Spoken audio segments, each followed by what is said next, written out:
ನಮ್ಮೆಲ್ಲರ ಬಾಲ್ಯದ ಸವಿನೆನಪುಗಳನ್ನು ನಿಮ್ಮ ಮುಂದೆ ಹಂಚಿಕೊಳ್ಳುವಂಥ ಪ್ರಯತ್ನ ಈಗ ಮಾಡ್ತಾಯಿದ್ದೀನಿ. ನಾವೆಲ್ಲರೂ ಸೇರಿಕೊಂಡು ಖುಷಿಯಿಂದ ಆಡ್ತಿದ್ದ ಆ ಮರಕೋತಿ ಆಟ, ಕಾಡಿ ಬೇಡಿ ಹತ್ತು ಕರೆದು ಅಪ್ಪನ ಕೈಯಲ್ಲಿ ಬುಗುರಿ ಕಿತ್ತಿಸ್ಕೊಂಡು ಆಡ್ತಿದ್ದ ಆ ಬುಗುರಿ ಆಟ, ಅಜ್ಜಿ ಹೇಳೋ ಕಥೆಗಳನ್ನು ಕೇಳಿಕೊಂಡು ಮಲಗ್ತಿದ್ದ ಆ ದಿನಗಳು, ಮೊಟ್ಟೆ ಮೇಲೆ ಕೂತ್ಕೊಂಡು ಎಡೆದಾಡೋ ಆಟ, ಸೈಕಲ್ ಗಾಲಿ ತಗೊಂಡು ಆಡ್ತಿದ್ದ ಟೈರ್ ಗಾಲಿ ಆಟದಲ್ಲಿ ನಾ ಮುಂದು ತಾ ಮುಂದು ಅಂತ ಓಡ್ತಾ ಇದ್ವಿ.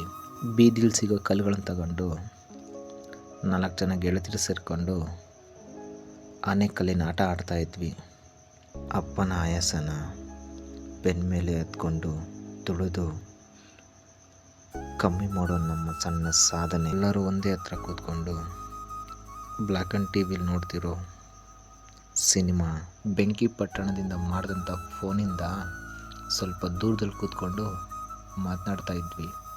ಹಂಗೋ ಹಿಂಗೋ ಕಷ್ಟಪಟ್ಟು ಕೆಡುಕೊಂಡು ಉಪ್ಪು ಹಾಕ್ಕೊಂಡು ತಿಂತಿದ್ದಂಥ ರುಚಿ, ಖುಷಿ ಈಗ ಮಾರ್ಕೆಟಿಂದ ತರೋ ಹಣ್ಣಿನಿಂದ ಸಿಗ್ತಾ ಇಲ್ಲ ನಮಗೆ.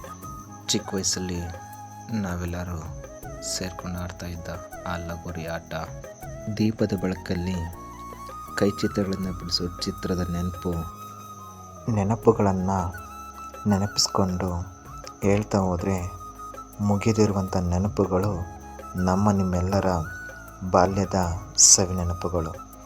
ಪ್ರಿಯ ವಿದ್ಯಾರ್ಥಿಗಳೇ, ಈ ನೆನಪುಗಳನ್ನೆಲ್ಲ ನಿಮ್ಮ ಮುಂದೆ ಹಂಚಿಕೊಳ್ತಾ ಇದ್ದೀನಿ. ಇದಕ್ಕೆ ಕಾರಣ ಇಷ್ಟೇ, ನನಗೊಂದು ಕನಸಿದೆ. ಆ ಕನಸೇನಪ್ಪ ಅಂದರೆ, ನೀವೆಲ್ಲರೂ ಚೆನ್ನಾಗಿ ಓದಿ ಉನ್ನತ ಸ್ಥಾನದಲ್ಲಿ ಇರೋದನ್ನು ನಾನು ನೋಡಬೇಕು.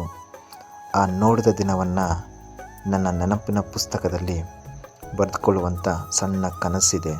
ಆ ಕನಸನ್ನು ನೀವೆಲ್ಲರೂ ನೆರವೇರಿಸ್ತೀರಾ ಅಂತ ನಂಬಿ ನಿಮ್ಮ ಮುಂದೆ ಈ ಕನಸನ್ನು ಹೇಳ್ಕೊಳ್ತಾ ಇದ್ದೀನಿ. ಧನ್ಯವಾದಗಳು.